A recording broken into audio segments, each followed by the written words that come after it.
Welcome to Nanak classes. दोस्तों, Nanak classes के YouTube channel पे आपका स्वागत है। आज हम चर्चा करेंगे बजट पर।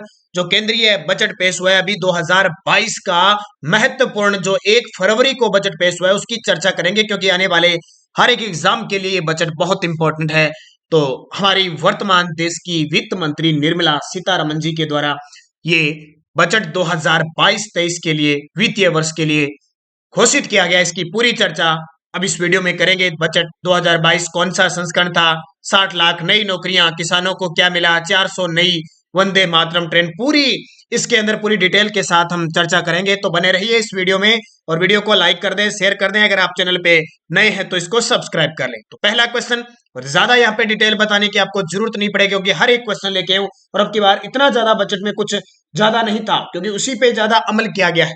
तो पहला, सबसे पहले कि बजट किस दिन पेश हुआ? 1 फरवरी को, और पेपरलेस बजट था। ये देश का दूसरा पेपरलेस बजट था। 1 फरवरी को केंद्रीय बजट 2022-23 संसद में किसने पेश किया? संसद का मतलब लोकसभा के अंदर किसने पेश किया, क्योंकि जो ये बजट का मामला होता है ये लोकसभा में पेश किया जाता है। तो वर्तमान हमारे देश की वित्त मंत्री कौन? निर्मला सीतारमण अपना चौथा इन्होंने बजट पेश किया। तो पहला क्वेश्चन आपके लिए इंपॉर्टेंट यहां से बन गया। दूसरा, भारत के इतिहास में पहली बार पेपरलेस बजट कब पेश किया गया? भारत के इतिहास में पहली बार पेपरलेस बजट कब पेश किया गया? तो 2021 के अंदर।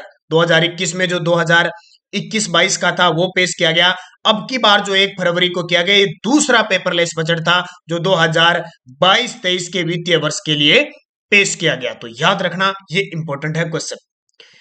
भारत के आर्थिक वृद्धि दर कितने प्रतिशत अनुमानित की गई है? भारत की जो आर्थिक वृद्धि दर है वो कितने प्रतिशत अनुमानित की गई है? तो इसका आंसर हो जाएगा 6.4%। यानी भारत की जो आर्थिक वृद्धि दर है वो कितने प्रतिशत अनुमानित की गई है? 6.4% की गई है। ये आंकड़े सीधे सीधे आपको याद रखने हैं, पेपर में ये आंकड़े पूछे जाएंगे। जबकि 9.27% क्या है? भारत की आर्थिक वृद्धि दर कितनी रहने की अनुमानित की गई है? आर्थिक वृद्धि दर कितनी रहने की अनुमानित की गई है? तो याद रखना, ये सॉरी, भारत के आर्थिक वृद्धि दर कितनी प्रतिशत अनुमानित की गई है? 9.27%। कितनी? 9.27% इसका उत्तर है। जबकि 6.4% क्या है? राजकोषीय घाटा, जीडीपी का कितना प्रतिशत रहने का अनुमानित किया गया? वो 6.4 है।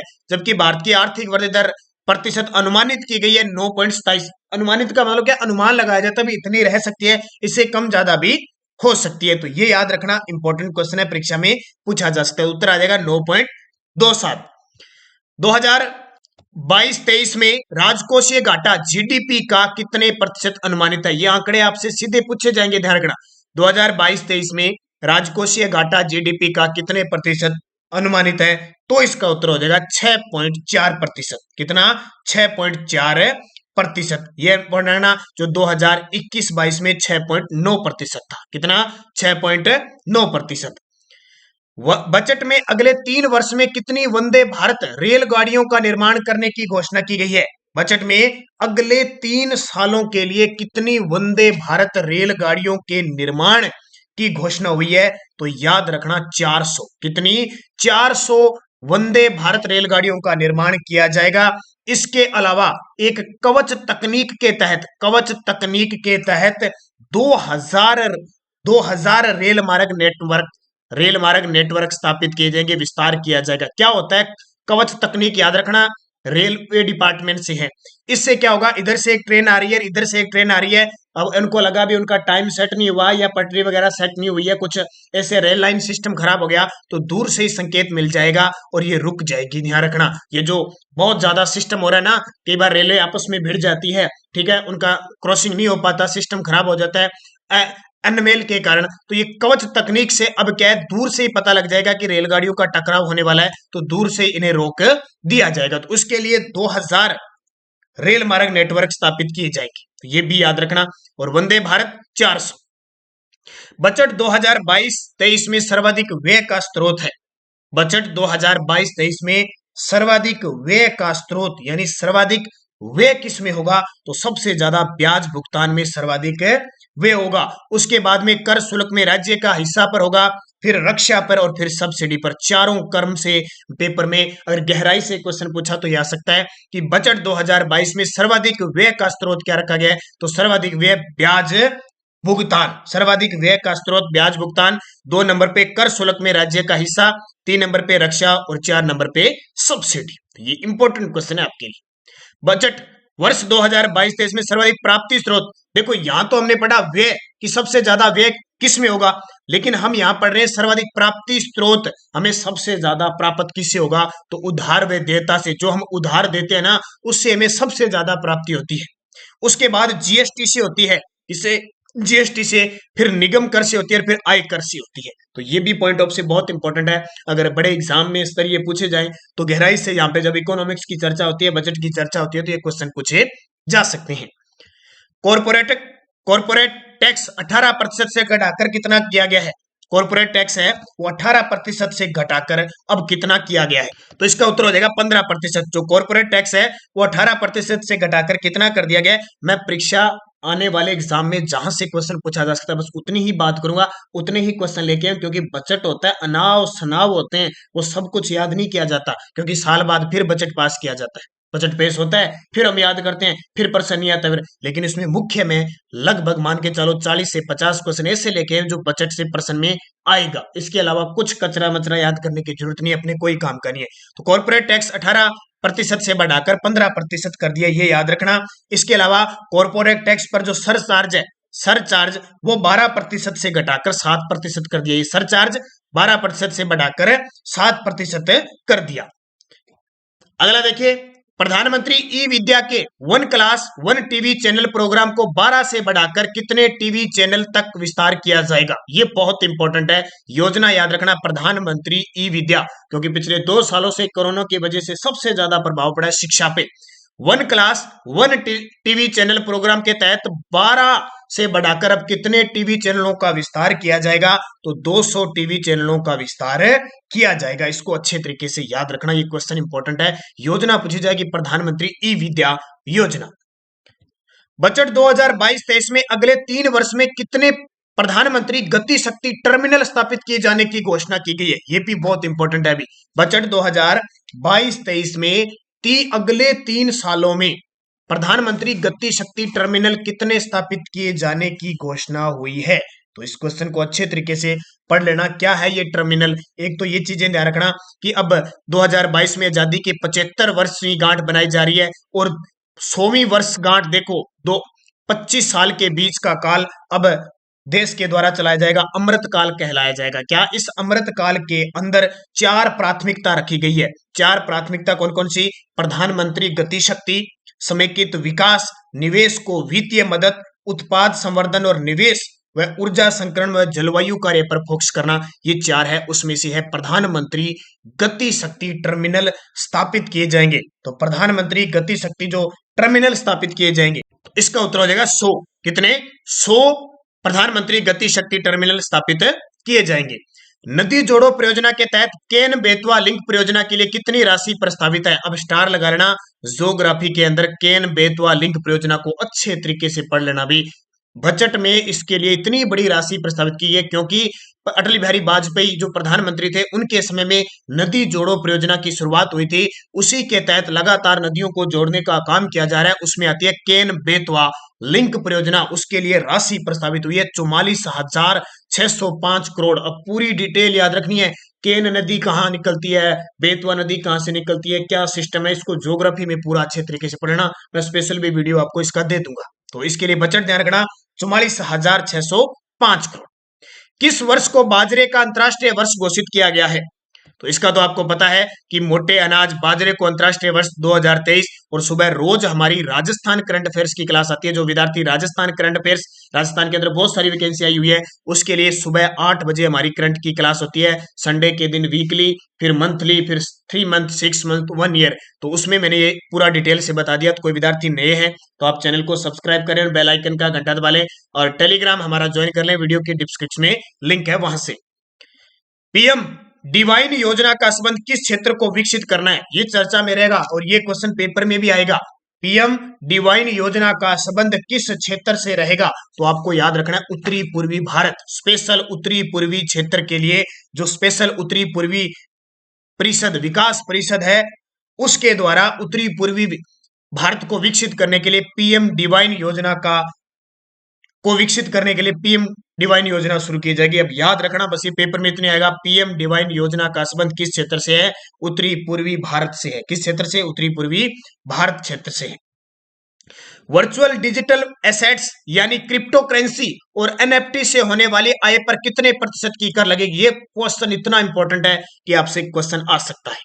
वर्चुअल डिजिटल एसेट्स यानी क्रिप्टो करेंसी और एनएफटी से होने वाली आय पर कितने प्रतिशत कर लगेगा? तो 30% कर लगेगा। ये क्वेश्चन आपके लिए इंपॉर्टेंट है, जो क्रिप्टो करेंसी है उसकी आय पर। प्रधानमंत्री आवास योजना के तहत 2022-23 में कितने घरों का निर्माण होगा? देखो, इसकी बजट में घोषणा हुई है। प्रधानमंत्री आवास योजना के तहत 2022-23 में 80 लाख घरों का निर्माण होगा। पेपर में आजकल एग्जामिनर इस प्रकार के क्वेश्चन ही पूछ लेता है, छोड़ता कुछ नहीं है। 80 लाख 2022-23 में। देश भर में रसायन मुक्त प्राकृतिक खेत को बढ़ावा देने के लिए पहले चरण में किस नदी के किनारे इसका प्रयोग किया जाएगा?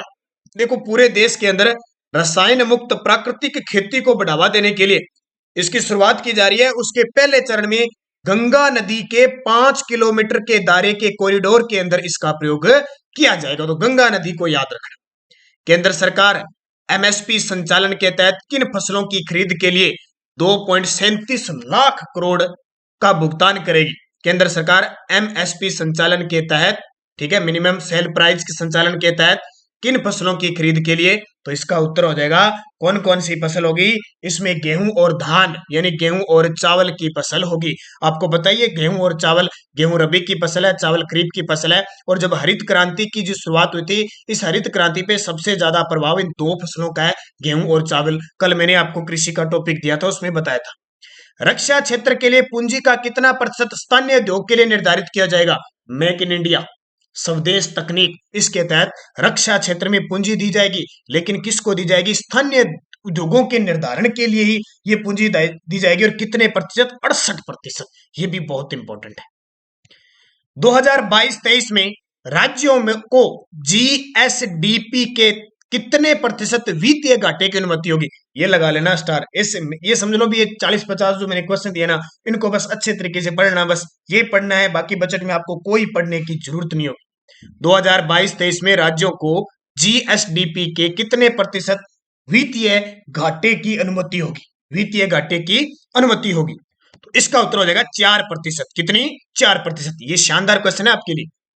2022-23 में कुल खर्च का कितना प्रावधान है? यानी 2022-23 में कुल खर्चे का कितना खर्च किया जाएगा, उसका प्रावधान है। अब ये देखिए, ये इंपॉर्टेंट है। इस प्रकार के आपसे क्वेश्चन निश्चित तौर पे पूछे जा सकते हैं। देखो, एग्जामिनर इस प्रकार की पूरी डिटेल से पूछता है, ट्रिलियन, मिलियन, गिलियन, किस प्रकार से भी पूछा जा सकता है आपसे। तो आपको याद रखना है 2022-23 में जो कुल खर्च की बात है वो है 39.45 ट्रिलियन। 39.45 ट्रिलियन खर्च का प्रावधान है। 2022-23 में पूंजी निवेश खर्च के लिए राज्यों को कितनी वित्तीय सहायता योजना का प्रावधान किया गया है? तो पूंजी निवेश खर्च के लिए राज्यों को कितनी वित्तीय सहायता योजना का प्रावधान किया? 1 ट्रिलियन। कितनी? 1 ट्रिलियन यानी 1 लाख करोड़। तो 1 ट्रिलियन ध्यान रखना। गैर मिश्रित ईंधन पर अक्टूबर 2022 से कितने रुपए प्रति लीटर का अतिरिक्त शुल्क लगाया जाएगा? देखो, अगर किसी के अंदर मिश्रण नहीं है ईंधन का, तो उस पर अक्टूबर 2022 से 2 रुपए प्रति लीटर का अतिरिक्त शुल्क लगाए जाने की घोषणा हुई है। ब्लॉकचेन तकनीक से डिजिटल रुपया किसके द्वारा जारी किया जाएगा? जी बिल्कुल, अभी जो रुपया चल रहा है ना, डी उदय कुमार जी ने तैयार किया था, वैसे ही अब डिजिटल रुपया आने वाला है। तो ब्लॉकचेन तकनीकी से डिजिटल रुपया रिजर्व बैंक जारी करेगा। कौन? बैंकों का bank, reserve bank of India, RBI जारी करेगा। आजादी के अमृत महोत्सव में अनुसूचित बैंक कितने जिलों में 75 डिजिटल बैंकिंग यूनिट स्थापित करेगा? आजादी के अमृत महोत्सव में अनुसूचित बैंक कितने जिलों में 75 डिजिटल बैंकिंग यूनिट स्थापित करेगा? 75 जिलों में, ठीक है, 75 जिलों में 75 डिजिटल बैंकिंग यूनिट स्थापित करेगा। आपातकालीन क्रेडिट लाइन गारंटी योजना, जिसको कहते हैं LGS कब तक बढ़ा दी गई है, इसको याद रखना भी अच्छी तरीके से। आपातकालीन क्रेडिट लाइन गारंटी योजना, इमरजेंसी जो क्रेडिट कार्ड जो लाइन गारंटी योजना है, स्कीम है, उसको कब तक बढ़ा दिया गया है, तो मार्च 2023 तक इसको बढ़ा दिया गया है। अगला क्वेश्चन देखो, 2022 आजादी की 75वीं वर्षगांठ से 100वीं वर्षगांठ तक के काल को क्या नाम दिया गया। ये देखिए मैंने अभी बताया था 2022 में 75वीं वर्षगांठ और वर्षगांठ से 100वीं वर्षगांठ तक के काल को इस बजट में नाम दिया गया अमृत काल। कौन सा काल होगा, अमृत काल होगा। अमृत काल जिसके अंदर 4 मुख्य योजनाओं की बात की गई है, 4 मुख्य योजनाओं की अमृत काल के अंदर प्राथमिकता रहेगी। मैंने अभी आपको बताया था पीएम गति शक्ति, कौन सी, एक तो पीएम गति शक्ति के अंदर बहुत सारे इंजन स्थापित किए जाएंगे। पीएम गति शक्ति को बढ़ावा देने के लिए 7 प्रकार के इंजनों का उल्लेख बजट के अंदर किया गया, ये याद रखना। एक तो ये हो गया। दूसरा आपको याद रखना है समेकित विकास किया जाएगा, समेकित विकास इसकी प्राथमिकता रहेगी अगले ये जो कितने वर्ष बचते हैं 75 से 125 साल तक। तीसरा निवेश को वित्तीय मदद, निवेश को वित्तीय मदद दी जाएगी। और चौथा प्राथमिकता होगी उत्पाद संवर्धन व ऊर्जा समुदाय व जलवायु कार्य। तो ये याद रखना 75 से 100 वर्ष तक की गांठ के काल को अमृत काल नाम दिया गया है। 75वीं वर्षगांठ से 100वीं वर्षगांठ के बीच अमृत काल में कितनी प्राथमिकता तय की गई है, तो अभी मैंने आपको बता दिया 4 प्राथमिकता तय की गई है। राष्ट्रीय राजमार्ग नेटवर्क में 2022-23 में कितना विस्तार दिया जाएगा, तो राष्ट्रीय राजमार्ग नेटवर्क में 2022-23 में टोटल 25,000 किलोमीटर नेटवर्क विस्तार दिया जाएगा। पीपी मॉडल पर कुल कितने मल्टी मॉडल लॉजिस्टिक पार्क बनाने की योजना है। पीपी मॉडल पर कुल कितने मल्टी लॉजिस्टिक पार्क बनाने की योजना है, इसका उत्तर हो जाएगा 4। अब ये पी क्या होता है, public private partnership, public private partnership इसकी फुल फॉर्म होती है, तो इसको याद रखना पब्लिक प्राइवेट पार्टनरशिप के तहत मल्टी मॉडल लॉजिस्टिक 4 पार्क बनाए जाएंगे।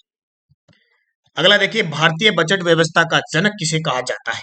भारतीय बजट व्यवस्था का जनक किसे कहा जाता है, तो भारतीय बजट व्यवस्था का जो जनक कहते हैं वो जेम्स विल्सन को कहा जाता है। किसको, जेम्स विल्सन को कहा जाता है। ये क्वेश्चन कई बार पेपर में, रेलवे वगैरह इन एग्जामों में तो आते रहते हैं। भारतीय बजट व्यवस्था का जनक जेम्स विल्सन को अच्छे तरीके से पढ़ लेना।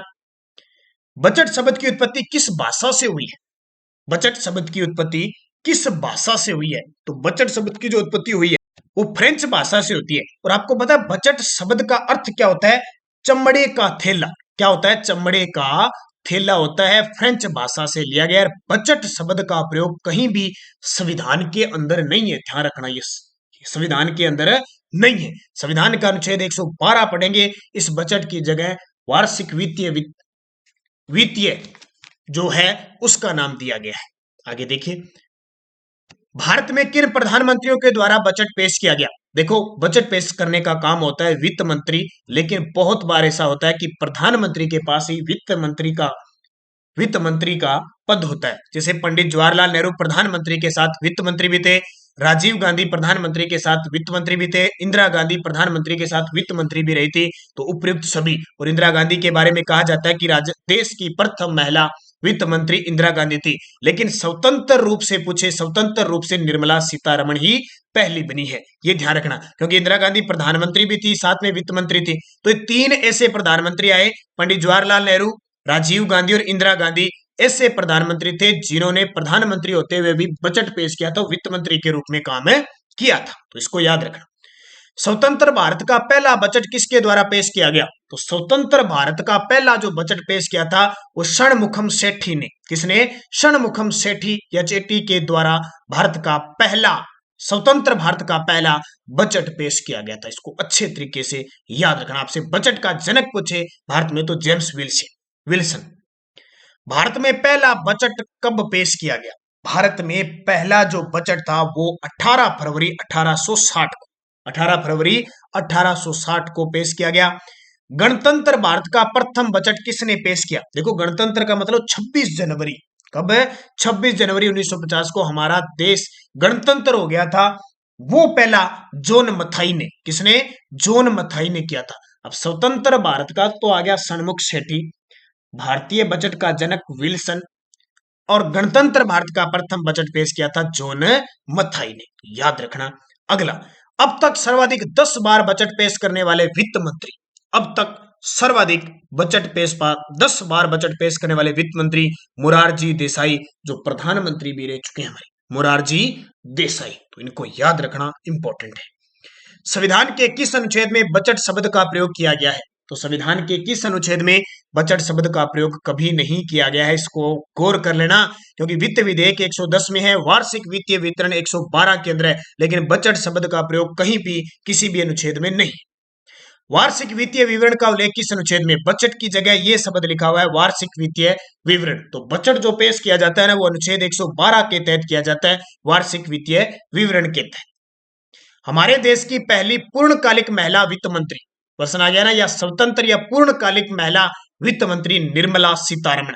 सीधा पूछे, हमारे देश की पहली महिला वित्त मंत्री इंदिरा गांधी, लेकिन पहली पूर्णकालिक निर्मला सीतारमण, क्योंकि इंदिरा गांधी प्रधानमंत्री होते हुए साथ में वित्त मंत्री थी। तो याद रखना, प्रतिभा पाटिल हमारे देश की प्रथम राष्ट्रपति बनी थी। ममता बनर्जी पश्चिम बंगाल की मुख्यमंत्री है, ये रेल मंत्री भी केंद्र में रह चुकी, ये इंपॉर्टेंट है।